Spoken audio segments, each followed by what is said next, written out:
Hello guys and welcome back to my channel एनिमेडी। तो guys जैसा कि हम लोगों ने हमारे पिछले पार्ट में देखा था कि कैसे आस्था और यूनो फाइनली मिल लेते हैं विजिट किंग से एंड फिर विजिट किंग इन दोनों को एक पार्टी में लेके जाते हैं, लेकिन फिर उनको एक काम की वजह से बाहर जाना पड़ता है एंड ये सारे लोग आस्था का मजाक उड़ा रहे होते हैं। लेकिन हमारे आस्था भाई को कुछ फर्क नहीं पड़ता क्योंकि वो बचपन से ये सब सुनता है एंड वो मस्त अपना खाना खा रहा होता है। लेकिन जब बात उसके दोस्तों पर आती है और ये सारे लोग उसके दोस्तों का मजाक उड़ाने लगते हैं, तब आस्था चढ़ जाता है अपनी टेबल के ऊपर अपनी तलवार निकाल के एंड तीन कैप्टन के सामने बोलता है, याद रखना मुझे तुम सब, मेरा नाम है आस्था और मैं वो हूँ जो एक दिन तुम सबको हरा के बनेगा विजिट किंग। अब हम देखते हैं इसके आगे क्या होता है। तो आस्था की बात सुनते ही नोएल का भाई सॉलिड और उसकी बहन नेब्रा हंसने लगते हैं एंड क्लॉस सोचता है कि अब तो आस्था पक्का मरेगा। तुम विजिट किंग सुना आप सबने, एक कॉमनर कुत्ता विजिट किंग बनेगा। एंड तब ये दोनों आस्था के ऊपर अपना मैजिकल अटैक यूज कर देते हैं, लेकिन आस्था अकेले सिर्फ एक बार में इन दोनों के अटैक को खत्म कर देता है। ये दोनों एकदम शॉक्ड रह जाते हैं और समझ जाते हैं कि नहीं, ये बच्चा कोई ऐसा वैसा बच्चा नहीं है। एंड तभी एल्केडोर अपने मैजिक से आस्था को पकड़ लेता है। आस्था सर प्लीज आस्था को छोड़ दीजिए। चुप रहो, इसने जो गलती की है उसके लिए इसको मौत ही मिलेगी। बिल्कुल सही कहा तुमने एल्केडोर, इस कुत्ते को तो मौत मैं दूंगा। एंड तभी सॉलिड अपने मैजिक से आस्था को, जो खुद उसके किंगडम का मैजिक नाइट है, उसे खत्म करने वाला होता है। नहीं भैया मरो बच्चे। एंड सॉलिड आस्था के ऊपर एक बहुत ही स्ट्रॉन्ग अटैक यूज कर देता है। हमारा यूनो अपने भाई को बचाने के लिए अपनी ग्रिम वॉर निकालने वाला होता है, लेकिन हमारे आस्था भाई को जरूरत ही नहीं है भाई मदद की। उसकी दूसरी स्वॉर्ड कब काम आएगी? एंड आस्था अपनी दूसरी स्वॉर्ड से एल्केडोर के मैजिक को खत्म कर देता है एंड सॉलिड के मैजिक को वापस उसी के ऊपर डिफ्लेक्ट कर देता है एंड सॉलिड उस अटैक से अपने घुटनों पर आ जाता है। क्या एक कॉमनर मुझे घुटनों पे ले आया? एंड आस्था अपनी दोनों स्वॉर्ड लेकर खड़ा होता है, मानो कह रहा है कि आ जाओ जिसको आना है। लेकिन तभी अचानक से नोएल का भाई सिल्वर ईगल स्क्वाड का कैप्टन अपनी मैजिकल पावर दिखाता है, जो कि इतनी ज्यादा होती है कि उस पूरे कमरे की हवा बदल जाती है एंड वो पूरा का पूरा कैसल हिलने लगता है। एंड आस्था को अब समझ में आता है कि आखिर एक मैजिक नाइट स्क्वाड का कैप्टन कितना स्ट्रांग होता है। एंड आस्था को सांस लेने में भी दिक्कत हो रही होती है। तो किस तरह से मैं तुमको पनिश करूं सिल्वर फैमिली की बेइज्जती करने के लिए? एंड आस्था चुपचाप वहीं पर खड़ा होता है। नहीं, हमें जल्दी कुछ करना होगा वरना आस्था मारा जाएगा। तुम्हें शर्म आनी चाहिए नोजेल। एंड तभी नोजेल उल्टा घूमता है तो देखता है फुगिलियन, क्रिम्सन लायंस का कैप्टन, उसे रोक देता है। तुम्हें शर्म आनी चाहिए नोजेल, तुम एक बच्चे के ऊपर अपनी मैजिकल पावर यूज कर रहे हो, अपने काम से मतलब रखो फुगिलियन। एंड तभी आस्था के पीछे फुगिलियन का भाई लियोपोल्ड आके खड़ा हो जाता है।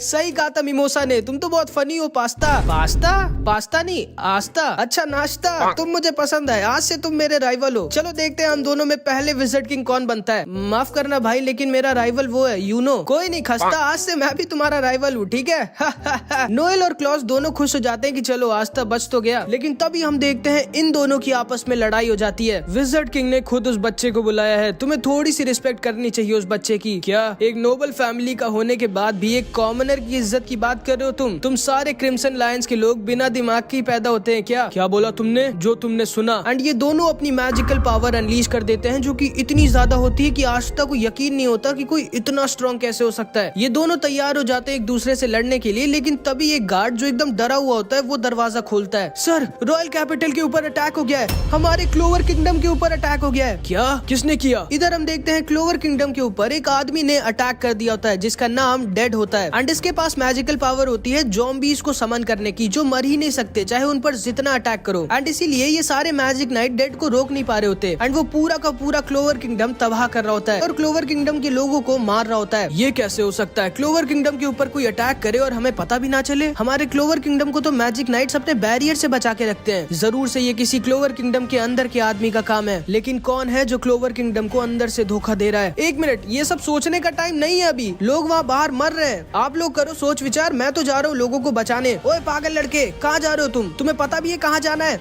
हाँ, मैं वही जाऊंगा जहाँ पर लोगों को मेरी सबसे ज्यादा जरूरत होगी। एंड ये कह के आस्था वहाँ से निकल जाता है। मुझे नाश्ता सच में बहुत पसंद है। रुको, मैं भी आ रहा हूँ तुम्हारे साथ। रुको लियो। लेकिन लियो भी आस्था के पीछे निकल जाता है। ध्यान से सुनो मैजिक नाइट्स, टाइम आ चुका है, क्लोवर किंगडम को हमारी जरूरत है। मैं आस्था और लियो के पीछे जा रहा हूँ। नोएल तुम भी मेरे साथ चलो और आप सब लोग चारों दिशाओं में फैल जाइए, एक भी दुश्मन बच के जाने ना पाए। मुझे ऑर्डर मत करो फुगिलियन, मैं अकेला ही उन सब के लिए काफी हूँ। एंड ये सारे लोग बाहर निकल जाते हैं क्लोवर किंगडम को बचाने के लिए। एंड तभी हम देखते हैं टेबल के नीचे से निकलती है चार्मी, जो चुपचाप खाना खा रही होती है। पता नहीं ये कहाँ से आ गई है। ठीक है, मुझे भी जाना चाहिए शायद लोगों को बचाने के लिए, लेकिन तभी चार्मी को किचन से एक बहुत अच्छी खुशबू आती है। एक काम करती हूँ, पहले किचन साफ कर देती हूँ, उसके बाद जाऊंगी, खाना वेस्ट हो जाएगा फालतू। इधर हम देखते हैं ये सारे के सारे लोग पूरी जान लगाकर क्लोवर किंगडम को बचा रहे होते हैं, बट उन लोगों के अटैक्स इन ज़ॉम्बीज़ के ऊपर काम ही नहीं कर रहे होते क्योंकि ये सब तो पहले से ही मरे हुए हैं। एंड इधर हम देखते हैं डेड ने एक छोटी सी बच्ची को पकड़ लिया होता है। क्यों छोटी बच्ची, तुम्हें पता है मरने के बाद बाद क्या होता है? नहीं, मुझे नहीं पता है। कोई बात नहीं, अभी थोड़ी देर में जान जाओगी तुम।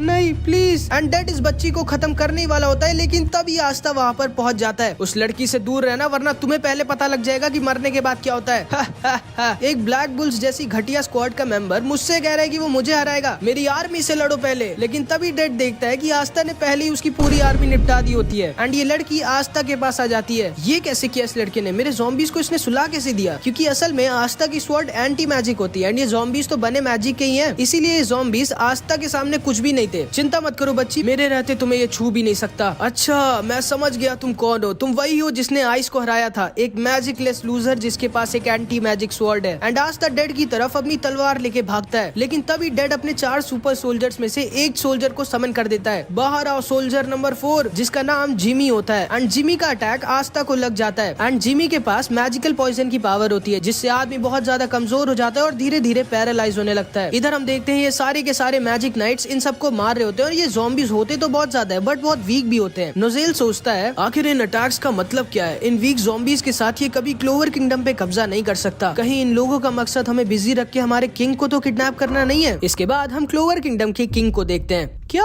जूलियस यहाँ पे नहीं आया मुझे बचाने? नहीं सर, डायमंड किंगडम ने हम लोगों के एक विलेज पर अटैक कर दिया है, वो उसे रोकने गए। उससे कहो कि उस विलेज के लोगों की जान मेरी जान से ज्यादा जरूरी नहीं है। उससे कहो कि वो जल्दी यहाँ पर आए, मुझे तो लग रहा है ये सारे लोग मुझे ही किडनैप करने आए हैं। चिंता मत करिए सर, हम सारे मैजिक नाइट्स के रहते, आपको कोई छू भी नहीं सकता। ठीक है, एक काम करो, जितने भी मैजिक नाइट्स इस किंगडम में है सबको मेरे पास बुला लो। बट सर, फिर हमारे किंगडम के लोगों का क्या होगा? मुझे फर्क नहीं पड़ता, जल्दी बुलाओ सबको, और तुम मुझे खाना खिलाओ। एंड इधर हम देखते हैं उस पॉइजन की वजह से आस्था को बहुत दिक्कत हो रही होती है। एंड नोएल इधर चुप के आस्था को देख रही होती है। वो उसकी मदद करने नहीं जा रही होती, क्योंकि उसको उसके भाई बहन के बातों की याद आ रही होती है। मैं क्या ही कर सकती हूँ, आखिर मैं तो वीक हूँ। अगर मैं वहाँ जाऊंगी तो मैं आस्था के ऊपर एक बोझ बन जाऊंगी। लियो, आस्था को जल्दी जाके बचाओ। लेकिन तभी कुछ ज़ॉम्बीज़ नोएल के ऊपर अटैक करने वाले होते हैं, तभी फुगी लियोन नोएल को बचा लेता है। क्या कर रही हो नोएल, तुम बैटल पे ध्यान दो। Sorry mama. एंड असल में फुगी लियोन नोएल का मामा होता है। ध्यान से सुनो नोएल, मुझे पता है कि तुम इतना क्यों डर रही हो और अपनी पावर्स पर शक कर रही हो, सिर्फ इसलिए ना क्योंकि तुम्हारे भाई बहन तुम्हें वीक कहते हैं और तुम्हें पता है कि तुम वीक हो, है ना? जिसको सुनकर नोएल दुखी हो जाती है और चुप हो जाती है। नोएल, मेरी इस बात को याद रखना,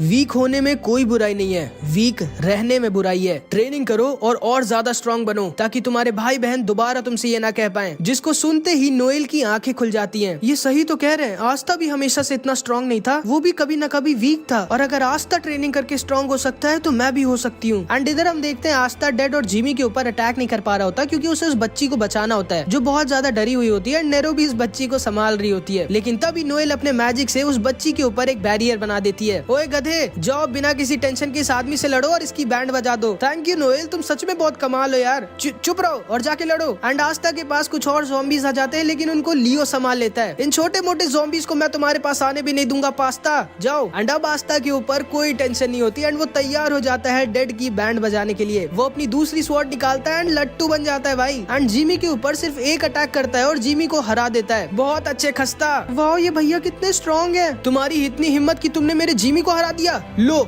इससे लड़ो। Soldier number 3 electro. एंड तभी आस्था के सामने डेड का तीसरा सोल्जर आ जाता है, जिसके पास लाइटनिंग की पावर होती है, एंड वो बहुत ज्यादा स्ट्रांग होता है। अपना ख्याल रखना आस्था। एंड नोएल उस बच्ची को वहाँ से भगा देती है, और तुम दोनों लड़ो मेरे सोल्जर नंबर 2 से। एंड इस सोल्जर का नाम मड होता है, जिसके पास कीचड़ की पावर होती है, एंड वो इन दोनों के ऊपर अटैक कर देता है। आस्था इलेक्ट्रो के ऊपर अटैक कर रहा होता है, बट इलेक्ट्रो बहुत ऊपर उड़ रहा होता है, इसीलिए आस्था उसके पास तक पहुंच नहीं पा रहा होता। नीचे तो आबे, फिर लड़ाई होगी ना। एंड तभी इलेक्ट्रो आस्था के ऊपर एक बहुत ही भयानक अटैक करने वाला होता है, जिससे आस्था बच नहीं सकता था। लेकिन तभी फुगी लियोन अपने मैजिक से एक बार में इलेक्ट्रो को खत्म कर देता है। क्या सिर्फ एक अटैक में इलेक्ट्रो खत्म हो गया? केवल एक ही आदमी इस पूरे किंगडम में है जिसके पास इतनी स्ट्रॉन्ग फायर पावर है, क्रिम्सन लायन स्क्वाड का कैप्टन फुगी लियोन। बहुत अच्छे आस्था, बहुत अच्छा लड़े तुम। अब जल्दी मिमोसा के पास जाओ, वरना इसका पॉइजन तुम्हें पूरी तरह से पैरालाइज कर देगा। एंड आस्था को यकीन नहीं होता कि फुगी लियोन उसकी तारीफ कर रहा होता है। और हाँ आस्था, मुझे कहना तो नहीं चाहिए, लेकिन मुझे बहुत दुख हो रहा है कि मैं तुम्हें अपनी टीम में नहीं ले पाया। यामी भी सच में कभी कभी बहुत अच्छे डिसीजन ले लेता है। और हाँ आस्था, मैं भी विज़र्ड किंग बनना चाहता हूँ, तो तुम मुझे भी अपना राइवल समझो। एंड फुगी लियोन डेड की तरफ आगे बढ़ जाता है उसे सबक सिखाने के लिए। एंड डेड अब थोड़ा डर जाता है, क्योंकि उसके सामने खुद क्रिम्सन लॉयन का कैप्टन फुगी लियोन खड़ा होता है। आस्था बहुत इमोशनल हो जाता है, क्योंकि उसकी एक कैप्टन ने तारीफ करी होती है, और वो उसे अपना राइवल समझते हैं।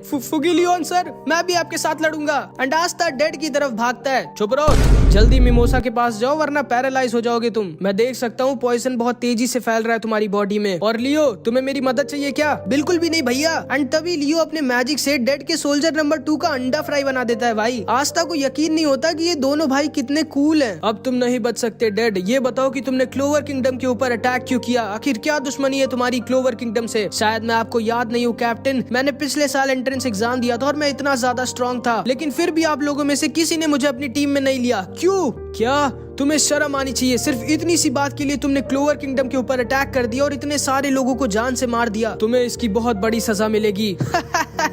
भले ही तुम लोगों ने मेरे 3 सुपर सोल्जर्स को मार दिया, लेकिन मेरे सोल्जर नंबर 1 के रहते तुम लोग मुझे छू भी नहीं सकते। एंड तभी डेड अपने सोल्जर नंबर 1 को बुलाता है, जो उसके आसपास एक शील्ड बना देता है। लू की शील्ड को हजारों मैजिक नाइट्स एक साथ मिलके भी नहीं तोड़ सकते। अब तुम लोग मेरा बाल भी बांका नहीं कर सकते। तुम शायद भूल रहे हो डेड, तुम्हारे सामने कोई आम मैजिक नाइट नहीं खड़ा है, तुम्हारे सामने खड़ा है खुद क्रिम्सन लायन का कैप्टन फुगिलियन। एंड तभी फुगिलियन अपने सिर्फ एक अटैक से लू और उसकी शील्ड दोनों की चटनी बना देता है। एंड आस्था को अपनी आंखों पर यकीन नहीं हो रहा होता। तो ये है एक मैजिक नाइट स्क्वाड के कैप्टन की पावर, और ये मेरे राइवल हैं। ये नहीं हो सकता, सिर्फ एक अटैक से मेरा लू मारा गया। एंड तभी फुगिलियन डेड को अपने फायर ट्रैप मैजिक से पकड़ लेता है। एंड ये सारे ज़ॉम्बीज अपने आप बेहोश हो जाते हैं। लगता है हम लोग जीत गए। यार मेरा भी मन नहीं भरा था, मुझे और लड़ना था। लगता है हम लोग जीत गए, मुझे और ज्यादा स्ट्रॉन्ग बनना होगा। एंड तभी ये सारे के सारे किंगडम के लोग इन सब की तारीफ करने लगते हैं एंड सबको थैंक यू बोलने लगते हैं। Thank you so much magic night, आप सब सबसे अच्छे हो। वाओ, उस लड़के को तो देखो, वो कितना हैंडसम है। हाँ सही कहा। लेकिन तभी इधर हम देखते हैं फुगिलियन के कान में एक माइक्रोफोन लगा होता है, जिसमें से कोई बोलता है, बहुत अच्छे डेड, कोई बात नहीं, तुम पकड़े गए, हमारा मिशन पूरा हो गया है, लीडर बहुत खुश होंगे। एंड आस्था को भी किसी के बोलने की आवाज आती है। नोजेल भी इधर सोच रहा होता है कि नहीं, ये फाइट अभी खत्म नहीं हुई है, कुछ तो गड़बड़ है। ठीक है डेड, प्लान को आगे बढ़ाने का टाइम आ गया है। एंड तभी हम देखते हैं यूनो की ग्रिम वॉर अपने आप जलने लगती है एंड यूनो को हवा में उड़ा देती है। एंड तभी अचानक से इन सारे कैप्टन्स के नीचे एक टेलीपोर्टेशन पोर्टल खुल जाता है, जिसमें ये सारे लोग फंस जाते हैं। ये क्या है? एंड ये पोर्टल इन सारे मैजिक नाइट्स को क्लोवर किंगडम से बहुत ज्यादा दूर कहीं पर टेलीपोर्ट कर देता है। ये क्या हुआ हम लोगों के साथ? हमारा क्लोवर किंगडम खतरे में है। एंड तभी फुगिलियन और इन दोनों को पता चल जाता है कि सारे मैजिक नाइट्स क्लोवर किंगडम के कहीं बाहर टेलीपोर्ट हो गए हैं। तो ये तुम्हारा प्लान था, क्लोवर किंगडम के सारे पावरफुल मैजिक नाइट्स को एक जगह पर लाकर यहाँ से दूर भेज देना। एंड ये सारे लोग भी बहुत ज्यादा डर जाते हैं कि सारे मैजिक नाइट्स कहाँ गए। एंड तभी इन सब के ऊपर एक औरत अपने मैजिक से अटैक कर देती है और इन सब की लाइफ पावर इन सब से छीनने लगती है। अभी मजा आएगा ना, तुम सब की लाइफ पावर से मैं और ज्यादा टाइम तक जवान रह पाऊंगी। एंड क्योंकि ये औरत इन सब की लाइफ पावर चूस रही होती है, तो ये सारे के सारे लोग बूढ़े होने लग जाते हैं और डर कर इधर उधर भागने लगते हैं। ये औरत सबकी जिंदगी उनसे छीन रही होती है, लेकिन तभी वहाँ पर यूनो आ जाता है, क्योंकि उसे तो उसकी ग्रिम वॉर ने बचा लिया था। ओह, तो तुम बच गए, तुम तो बहुत हैंडसम हो यार। मैं तुमसे तुम्हारी एज नहीं छीनूंगी अगर तुम मुझसे शादी कर लो। बिल्कुल नहीं, मैं चुड़ैल से शादी नहीं करने वाला। क्या बोला तुमने?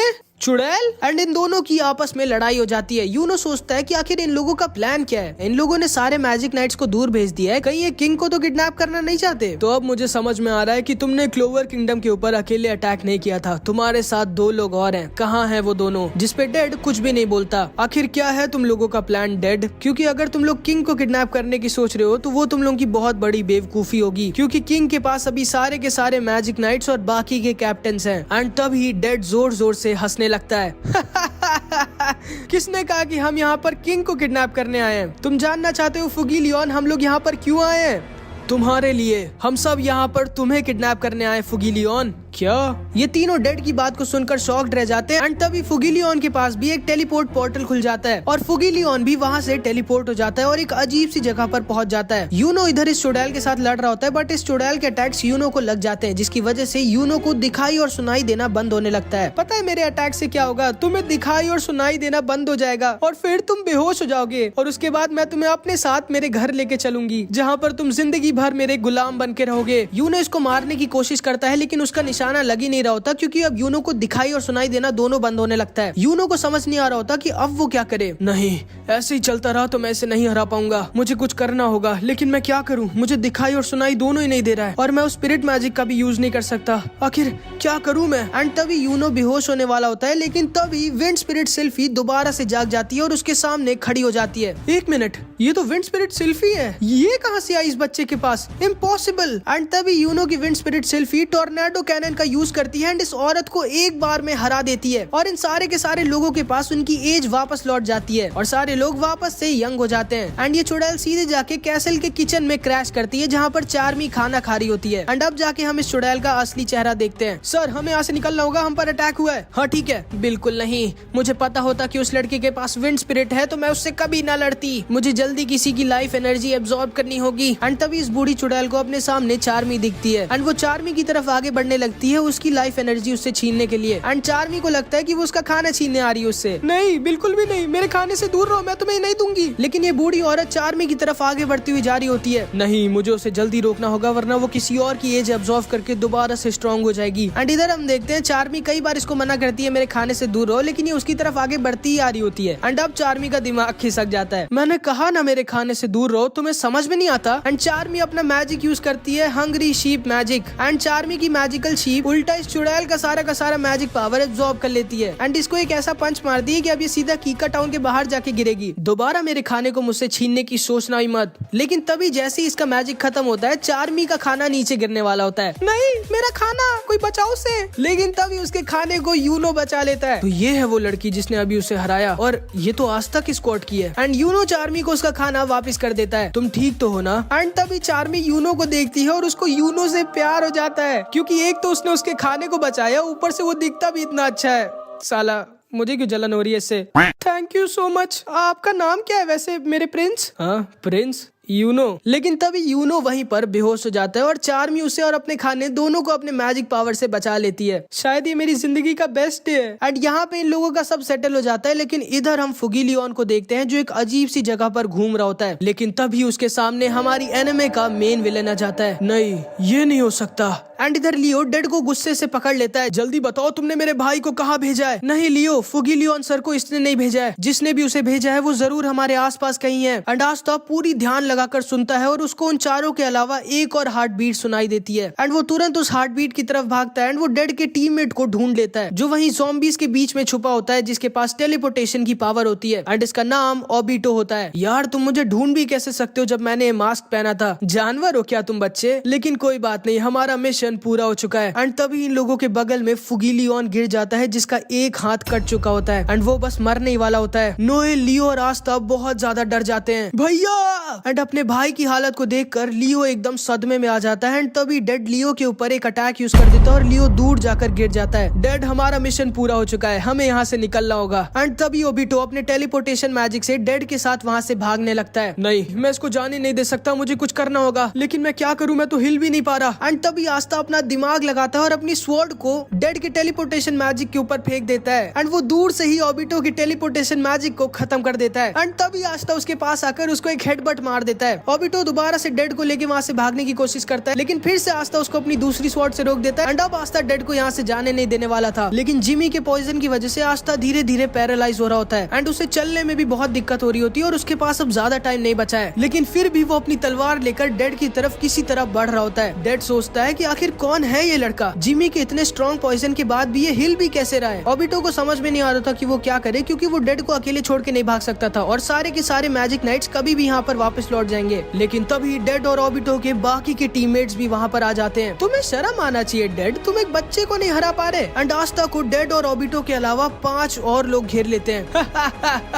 अब बोलो बच्चे, अब मांगो अपने जान की भीख। लेकिन तभी आस्था हंसने लगता है। मैंने ये पहले क्यों नहीं सोचा? एंड आस्था अपनी स्वॉर्ड से खुद को ही काट लेता है जिसकी वजह से जिमी का पैरालाइज मैजिक उसके ऊपर से खत्म हो जाता है। क्या इस लड़के ने खुद को ही काट लिया? ये पागल है। एंड तभी आस्था बोलता है शायद टाइम आ चुका है ये प्रूव करने का कि मैं क्यों बनूंगा अगला विज़र्ड किंग। आ जाओ तुम सब के सब एक साथ। एंड आस्था अकेले तैयार हो जाता है इन 7 लोगों से अकेले लड़ने के लिए। एंड यहाँ पर हमारी एनिमे का पार्ट 7 खत्म हो जाता है। एंड आई नो तुम लोग कहोगे साला हमेशा इतने मेन टाइम पे क्यों खत्म करता है? अगले पार्ट को और ज्यादा इंटरेस्टिंग बनाने के लिए भाई, और क्या। एंड मैं जानता हूँ तुम लोग में से कई लोग सोच रहे होगे कि भाई तुम इतनी देर में वीडियो क्यों डालते हो। देखो मैं आज तुम लोगों को बता ही देता हूँ, ठीक है। असल में देखो मैं पहले ही बता चुका हूँ कि मेरे चैनल पे एक प्रॉब्लम चल रही है एंड वो ये है कि पता नहीं क्यों भाई यूट्यूब हाथ पैर धोके मेरे पीछे पड़ गया है। शायद मेरी किस्मत ही खराब है क्योंकि पहले तो यूट्यूब ने मेरे चैनल को डीमोनेटाइज कर दिया, जिसकी वजह से अब मैं यूट्यूब से पैसे नहीं कमा रहा। और तुम लोग समझते होगे भाई कि एक क्रिएटर के लिए पैसे कितने जरूरी होते हैं ताकि वो मोटिवेटेड रह सके और अच्छी वीडियोस बनाने के लिए। एंड उसके बाद यूट्यूब पता नहीं क्यों एक एक करके मेरी सारी वीडियोस मुझसे डिलीट करवा रहा है। मुझे तो डर लग रहा है कहीं यूट्यूब मेरा चैनल ही डिलीट ना कर दे। एंड इसीलिए मैं तुम लोगों से कह रहा हूँ कि मेरे सेकंड चैनल को सब्सक्राइब कर लो। लेकिन कई लोग कह रहे हैं भाई तुम झूठ बोल रहे हो, तुम्हारे चैनल पे कोई दिक्कत नहीं है। ये सारी दिक्कतें और भी कई दिक्कतें हैं भाई, लेकिन इतना सब होने के बाद भी मैं पूरी जान लगाकर अपनी वीडियोस बनाता हूँ। जानते हो क्यों? 2 रीजंस की वजह से। पहला रीजन तो ये है कि मुझको वीडियोस बनाना बहुत पसंद है। एंड दूसरा और मेन रीजन हो तुम लोग भाई। मेरे को ना दिल से बहुत अच्छा लगता है जब तुम लोग कहते हो नेक्स्ट पार्ट लाओ, नेक्स्ट पार्ट लाओ। कई लोग तो गाली भी देते हैं। एंड मेरे को ना एक एक कमेंट पढ़ के बहुत अच्छा लगता है। तुम लोग सोचते हो कि 5000 कमेंट्स आते हैं इसकी हर वीडियो पे, कहाँ पढ़ता होगा ये सारे कमेंट्स? नहीं भाई, मैं एक एक कमेंट पढ़ता हूँ, ठीक है। हाँ तो बस देखो, मुझे इतना ही कहना था, इसीलिए मेरी वीडियोस थोड़ी लेट हो जाती हैं। बट हाँ, इस बार मैं कोशिश करूंगा कि नेक्स्ट पार्ट में जल्दी लाऊं। तो इस वीडियो का टारगेट रखते हैं 600 कमेंट्स। तो कुछ भी कमेंट जरूर से कर देना। मिलते हैं अगली वीडियो में, बाय बाय।